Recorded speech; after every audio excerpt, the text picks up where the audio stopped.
Ce publicitaire de 70 ans travaillait, faisait du sport, n'avait aucun problème de santé. Vanessa raconte l'enterrement à l'heure des gestes barrières et la fulgurance de la maladie qui lui a pris son père. En même pas une semaine, il est parti, mon père. Il a commencé à avoir un petit 38 de fièvre samedi 29 février. Il a été chez son généraliste avec ma mère le lundi, qui a dit que c'était un symptôme grippal. Et de toute façon, il n'avait pas de moyen de tester sur le coronavirus. Jeudi, il est monté, il avait 39 dès le matin. Ma mère, elle a appelé le SAMU à 16h30. Et ils ont pris ça pour une petite grippette, en fait, puisqu'il n'avait pas de problème respiratoire, que s'il toussait pas, il suffisait de retourner chez le médecin de ville. Il a été toujours pareil, aucun problème respiratoire. Il est rentré, il a mangé à 22h30, s'est couché. À 4h du matin, il a eu une toux, notre mère nous a dit, mais d'une rare violence, suivie d'un râle. Elle entendait un peu comme un liquide dans les poumons. Et il lui a demandé ses médicaments, elle voulait appeler tout de suite le SAMU et il voulait les médicaments que le docteur lui avait dit de prendre. Le temps qu'elle allait chercher les médicaments, il s'était assoupi, elle pensait qu'il dormait.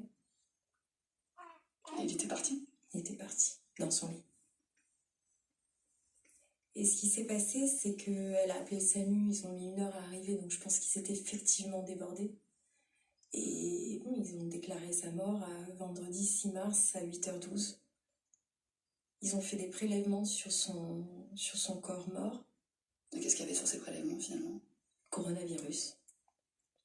Et la toux, il l'a eu à la dernière minute.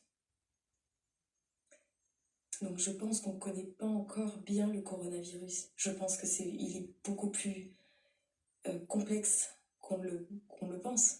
J'ai pris le premier avion, mes sœurs elles ont pris le premier avion, et notre première réaction c'était d'appeler l'ARS pour demander si on pouvait approcher notre mère. L'Agence régionale de santé. Oui. Et ils nous ont dit oui. On était 7 confinés avec mes sœurs, mon mari, nous deux enfants. Et votre maman, elle avait été contaminée ? Ils n'ont pas voulu tester ma mère tout de suite. 2 jours après la mort de mon père, elle a eu un petit 38. Elle tout sautait. On a dû rappeler le SAMU. Et que disaient les tests ?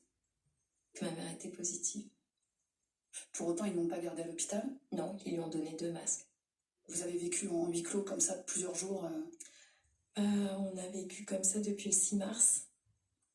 On a enterré mon père le mardi 17 mars. Comment ça s'est passé après le décès de votre père ? Est-ce que vous avez pu le voir ? Est-ce que vous avez demandé à voir son corps ? On nous explique que c'est pas possible. J'ai l'impression qu'ils ont peur que même sur un défunt, on peut l'attraper. Il n'a pas eu de mise en bière, il n'a pas eu de toilette funéraire, tout ça parce qu'il avait le coronavirus. Vous imaginez à quel point c'est dur. Il n'a pas eu un enterrement digne. Pardon.